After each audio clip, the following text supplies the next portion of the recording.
c'est le dernier grand jour, on est en train de faire les cartons. C'est un bazar. Vous êtes des petites rigolotes parce que vous nous regardez à travers la vitrine. On s'est rendu compte que ce serait plus facile de faire des palettes. Du coup, on va faire des palettes de chaussures plutôt que de faire 1001 cartons. Donc voilà, et ça d'ailleurs, c'est l'association qui le récupère. C'est des petites bottines fourrées qui avaient par exemple un défaut et du coup, on les offre à une association. La dame va vous expliquer, elle arrive. Regardez, elles sont arrivées, les petites fées. Elles me volent tout.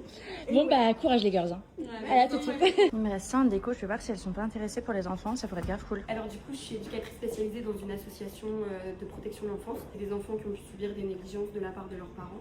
Et c'est vrai que quand j'ai vu ton annonce, j'ai tout de suite sauté sur l'occasion. Je pensais pas du tout que tu allais répondre. J'ai répondu, j'étais vraiment trop contente parce que je me suis dit que on allait pouvoir faire plaisir à plein de jeunes filles et même plein de garçons parce que je sais qu'on a des garçons bah oui, vous avez tout. aussi, Merci pour eux. Bah mille merci à toi. Trop mignonne, elle m'a offert un petit cadeau, une petite tasse avec des marguerites et un petit chocolat. Je sais pas si elle veut que je donne le nom donc je cache.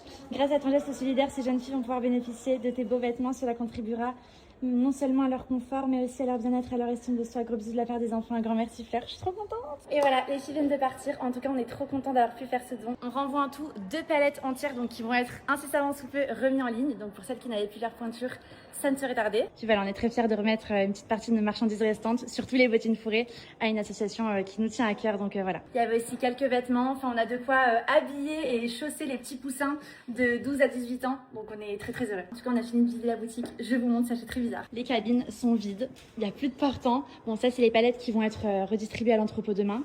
Ça, c'était là où il y avait les chaussures, il n'y a plus rien les filles. Et ça, c'est ce qui va au local, dans le sud. Regardez comme ça fait bizarre, oh mon dieu. Mon premier TikTok, je l'avais fait ici. Alors j'étais en blazer et aujourd'hui je suis en jogging. Oh putain, ça fait bizarre, oh mon dieu.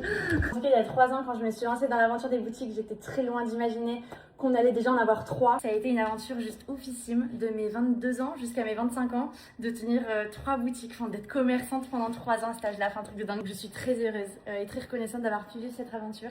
Grâce à vous, merci à toutes les clientes, merci à tous les visiteurs, merci à toutes celles qui étaient là aux inaugurations, aux événements, aux fermetures. Tous ceux qui étaient à la fermeture de l'île samedi ont oui dire que quelque chose s'est préparé, parce que vous savez, je sais pas tenir ma langue. Et vous verrez que je ne tisse pas pour rien et qu'on prépare vraiment quelque chose de superbe. Et je le répète, si on vous dit au revoir à 2 endroits, c'est pour vous dire bonjour à encore plus. Donc, je vous fais des gros bisous et à très bientôt pour la suite de l'histoire.